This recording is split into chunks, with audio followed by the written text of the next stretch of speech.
Il était une fois un petit village nommé Rivière-Verte, un endroit que l'on pourrait croire tout droit sorti d'un conte de fées. Imaginez une vallée douce, entourée de collines verdoyantes, où le chant des oiseaux se mêle au murmure de l'eau cristalline. Les rives minces de la rivière, bordées d'ormesses de saules pleureurs, offraient un spectacle enchanteur, et chaque matin, la brume légère s'élevait lentement, révélant la beauté paisible de ce havre de paix. Les habitants de Rivière-Verte vivaient en harmonie avec la nature, un équilibre fragile mais précieux, qu'ils avaient appris à chérir au fil des générations. Les journées commençaient tôt, à l'aube, lorsque les premiers rayons du soleil effleuraient les cimes des arbres. Les pêcheurs, silhouettes familières sur leurs barques en bois, se préparaient à affronter les eaux fraîches de la rivière. Leurs filets, tissés avec soin, étaient prêts à capturer les poissons qui peuplaient ces eaux limpides. Chaque lancer de filet était un acte de foi, une promesse silencieuse que la rivière continuerait à offrir ses trésors.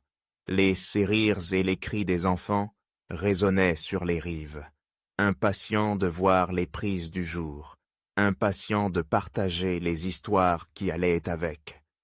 De l'autre côté du village, les agriculteurs se levaient à leur tour.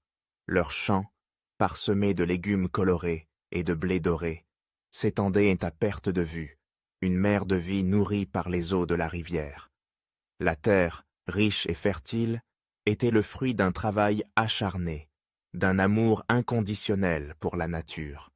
Chaque graine plantée était une promesse d'abondance, chaque récolte une célébration de la vie.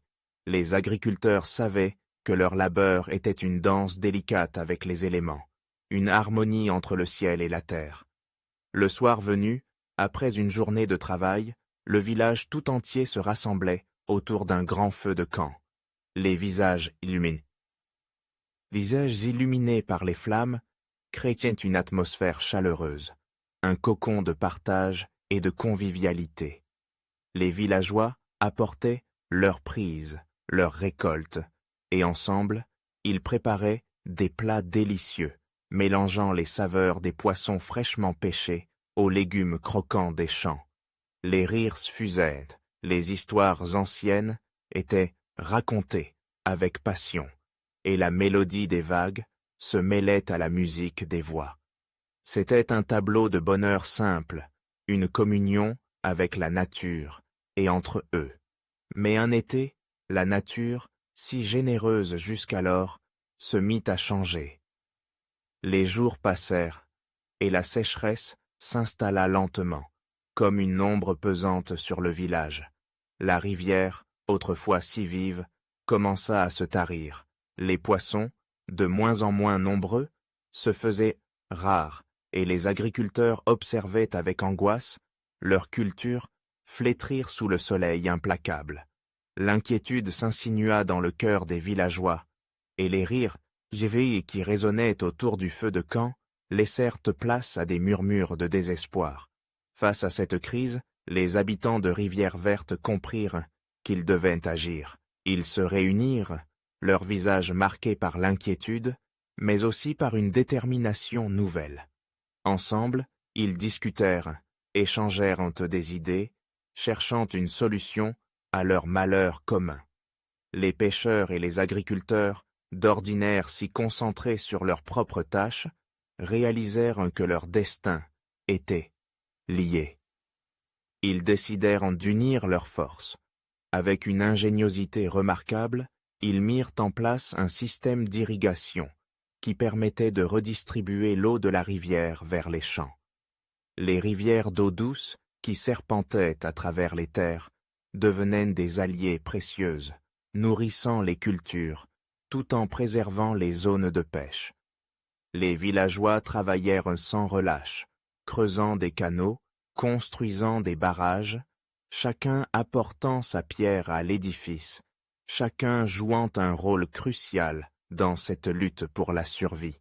Ils organisèrent également des foires, où les produits de la terre et de l'eau étaient échangés, permettant aux familles les plus touchés par la sécheresse de trouver du soutien. Les jours passèrent, et peu à peu, la solidarité des villageois commença à porter ses fruits.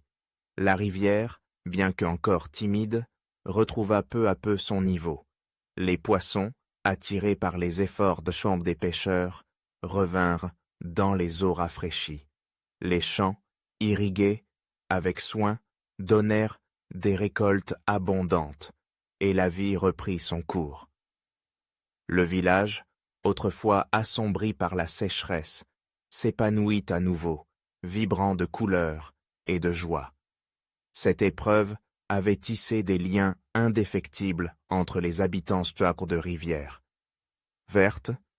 Ils avaient appris que leur force résidait dans leur solidarité, que chaque geste, aussi petit soit-il, pouvait faire la différence. Chaque année, ils célébrèrent dans heure la fête de l'eau, un hommage à leur lutte commune et à leur lien avec la nature. Les rituels de cette fête étaient empreints de gratitude, des chants et des danses qui résonnaient dans la vallée, rappelant à tous que, face à l'adversité, l'union fait la force. Rivière Verte devint alors un symbole de résilience et d'harmonie, un village où la nature et l'homme coexistaient en paix. Les histoires des anciens prenaient vie autour du feu de camp, et chaque mot prononcé était une promesse de ne jamais oublier les leçons du passé. Les rires résonnaient à nouveau, et la mélodie des vagues, éternelles, continuait de bercer les âmes de ceux qui avaient pas compris que la vie, avec ses épreuves, était aussi une immense source de beauté.